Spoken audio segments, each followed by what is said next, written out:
بھائیو، ان لوگوں کے لیے ایک سنگین تنبیہ ہے جو خدا سے منہ موڑ لیتے ہیں۔ کچھ لوگ کہتے ہیں میری توجہ امیر بننے پر ہے یا میں غلط کام کرنے سے ٹھیک ہوں، لیکن دیکھیں کہ خدا یسایہ باب 65 آیت 11 میں کیا کہتا ہے۔ لیکن تم جو خداوند کو ترک کرتے اور اس کے کوئی مقدس کو فراموش کرتے اور مشتری کے لیے دسترخوان چنتے اور زہرہ کے لیے شراب ممزوج کا جام پر کرتے ہو، وہ ان کو تلوار کے لیے مقدم کرے گا۔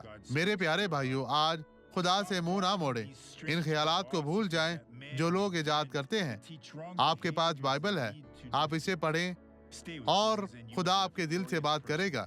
اب یہ گواہی دیکھیں اور برکت پائیں۔ ڈاکٹر سوائرس، میرے پاس اپنی روحانی زندگی کے بارے میں ایک گواہی ہے۔ کچھ دن پہلے ان لوگوں کے لیے دعا کر رہے تھے جنہوں نے دوائی لی، کسی بھی قسم کی دوائی لی، اور ہم ایمان کے ساتھ ٹیلی ویژن کے سامنے کھڑے تھے اور دیکھ رہے تھے، اور دوائیوں کی مزید ضرورت نہیں پڑی، اور آپ کی دعا کے بعد کتنا خوبصورت خدا ہے۔ نے مجھے شفا دی، آپ کا نام کیا ہے؟ اور مجھے محسوس نہیں ہوتا اور اب چکر نہیں آتا۔ میں کام کرتا ہوں، ایک عام کیریئر کمپنی میں کام کرتا ہوں۔ جب میں کرتا ہوں تو مسافر مجھے اٹھنے میں مدد کرتے ہیں، لیکن مجھے چکر نہیں آتے۔ یہ سنجیدہ ہے۔ میں ٹھیک ہو گیا آپ کو ہوں۔ چکر آتے تھے، آپ گاڑی خدا نے چلاتے مجھے تھے شفا دی۔ اور آپ کو بہت ڈر لگتا ہوگا، جی بالکل، لیکن اب آپ بالکل اور ٹھیک ابھی ہیں۔ بہتر ہوں۔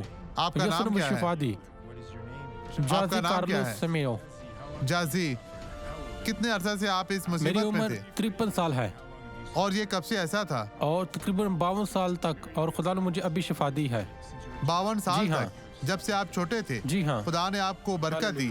خدا کی تعریف ہو۔ آئیں اب دعا کریں۔ باپ، میں سب کے لیے دعا گو ہوں کہ تو ان تمام لوگوں کو برکت دے، وہ لوگ جو تجھے پکارتے ہیں، تیری حضوری میں ہیں، دنیا بھر میں ہمیں دیکھ رہے ہیں۔ آج تیرے نام کی عزت و جلال کی خاطر وہ لوگ برکت پائیں۔ شیطان تو اپنا سب کچھ لے اور یسوع کے نام میں ان کی زندگی سے چلا جا۔ خداوند آپ کو برکت دے۔